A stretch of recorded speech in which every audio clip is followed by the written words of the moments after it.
We're going to have a good discussion today, coming again from the book, The 50th Law. And we're going to come from chapter 7 in the book today, which is Know Your Environment from the Inside Out, or the importance of connection. And as business owners, as brand owners, as entrepreneurs, you should have a desire to be connected with your audience. You should want to be able to have a relationship with them. Otherwise, you're not going to know what they want to buy. And if nobody's buying your stuff, then you don't have a business. So this chapter talks specifically about the importance of knowing your audience. So let's jump right into this now. The intro to this chapter says, most people think first of what they want to express or make, then they find the audience for their idea. You must work the opposite angle. Thinking first of the public, you need to keep your focus on their changing needs, the trends that are washing through them. Beginning with their demand, you create the appropriate supply. Don't be afraid of people's criticisms. Without such feedback, your work will be too personal and delusional. You must maintain as close a relationship to your environment as possible, getting an inside feel for what is happening around you. Never lose touch with your base. If you are a business owner, you should want to be able to connect with the people that you hope are going to buy your stuff. You should want to know if the thing that you created last year is no longer relevant. You should want to know if the idea that you have for a product, if that's something that they're going to want to buy. You should want to know that. And we tend, in the business world, to get very insular with our ideas. You know, we want to keep them secret. We want to keep them close to us for fear that somebody's going to steal them. But understand this, there's nothing new under the sun. Nothing.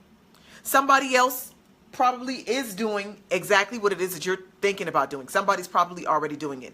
So you would be wise to go ahead and put the idea out there to the people that you believe might be interested to get their feedback, because the feedback will help you improve your product. The feedback is going to help you get better, which when you get better and improve the quality, that makes it more attractive to more people.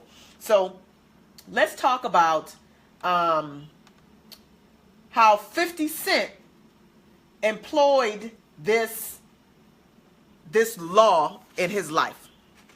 Now, first, like I said, this book is kind of based on 50 Cent's life. So it talks about how when once 50 had kind of left the hood and became this big rap superstar, he started to feel that he was becoming disconnected from his audience, right? He wrote and rapped about what he saw about his environment, and that attracted certain people to listen to his music because they could see themselves in his music. But after a while, after he got famous and, you know, started having an audience and an entourage, he started to feel like he was disconnected. So he felt like he was flying blind with his music, not sure if it would connect anymore with his audience. So what he did is, this is in 2007, he decided to start a website. And initially, the idea for the site was just a way for him to talk and communicate and market products directly to his audience, not going through the record label. He wanted to be able to touch the people. He wanted to be able to interact directly with the people, right? Well, the website turned sort of into a social networking platform. So he was able to have communications and read the comments and engage with his audience. So at the time when they were getting ready to drop an album, 2008, he decided to leak one of the tracks on his website. He put it out there purposely because he wanted to get feedback from the people that had signed up to be members of the site. And he was surprised to know that they didn't like it. They kind of thought, well, you know, this is it's not what we're used to. You know, we want something more gritty. We want something more this, more that. This just isn't it. So with the negative feedback, he really took the comments to heart, and he decided to shelve that song and actually shelve a good part of the album. And then they went back in the studio and kind of reworked some stuff and released the album that people wanted to hear. So ultimately the response was positive because he listened to what his audience said. He paid attention to what was going on in his environment. So once he realized that, the power of this website, he decided to experiment a little bit more. And he released a track from one of his rap enemies on the site. And he was expecting that the fans would be like, we don't like this, because they knew it was public knowledge that he and this other rapper were enemies. So he expected that they wouldn't like it, but he was surprised to find out that they loved his arch enemies, his nemesis' songs. So he used that as an opportunity to debate and to discuss it with his audience and asked them, well, what do you like about it? What do you this? What is that? And it gave him more insight into how the trends or the tastes of his audience was changing. So he knew going forward, okay, for my subsequent albums, I need to take this approach because this is the direction that my people are going in. Are y'all picking up what I'm putting down? If you're not talking to the people that you expect to buy your thing, you will be busy creating something that they don't even want. No business owner wants to do that. You don't have the time, the energy, the resources, the money to waste in that way. So it's absolutely important that you, as well as you can, intimately learn and know your environment. That means your market, the industry in which you operate, and your audience. You need to be talking to them. You can't be up in your ivory tower looking down saying, oh, they will wait until I create this next thing. Because for all you know, they've forgotten that you exist because somebody else is now in the game speaking their language. So here is the fearless approach to intimately knowing your audience and your environment. He says, the public is never wrong. When people don't respond to what you do, they're telling you something loud and clear. You're just not listening. And I did a blog post about that, maybe a year and a half ago, about if your audience isn't responding, that is a response.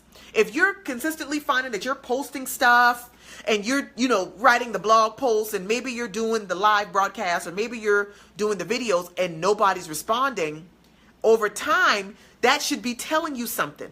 That should be telling you that it's time to pivot. You've got to be paying attention to the feedback that you're getting. Understanding that feedback isn't always going to be, Monique, I didn't really like that one. I like the last one that you did.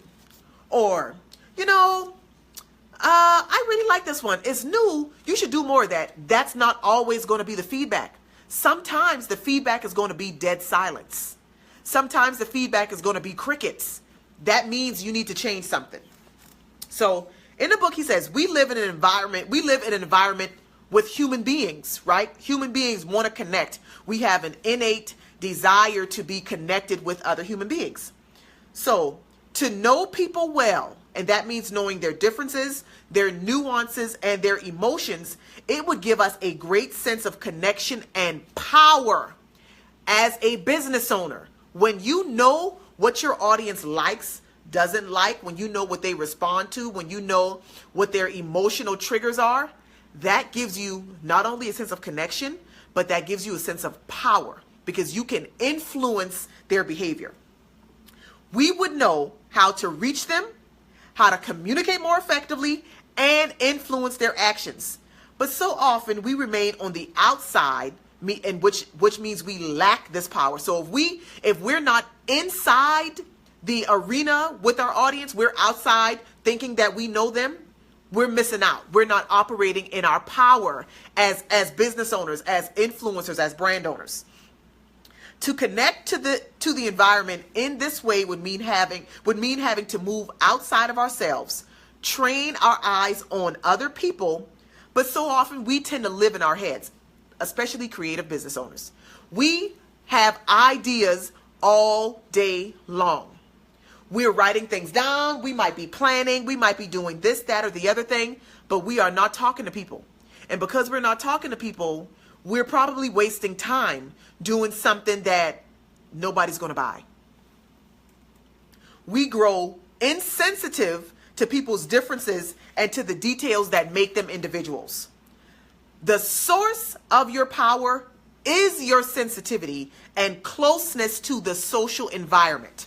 You can detect trends and changes in people's tastes well before anyone else.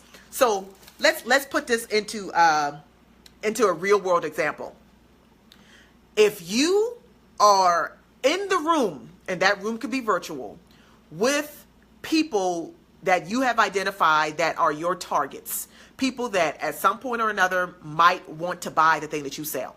If you are in the room with them, speaking to them, listening to what they're saying, engaging in dialogue, don't you think that's going to help you when you're ready to sell something to them?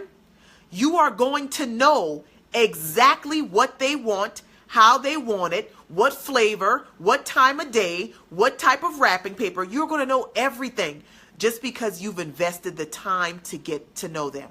In such a melting pot as the modern world, this modern world that's fast, that's driven by technology, and people's tastes changing at a faster pace than ever before, our success depends on our ability to move outside of ourselves and connect to other social networks. And I don't just mean social media. I mean social, like talking to people. That's what I mean. The ability to do that is going to affect the success or failure of your business. If you're not out here talking to anybody except yourself, then you're not going to win. You must reach a point where any sense of losing this connection to your environment turns into a feeling of vulnerability and peril. Because that means if you are not engaging with your audience, if you are not talking, if you are not intimately getting to know your environment, somebody else is.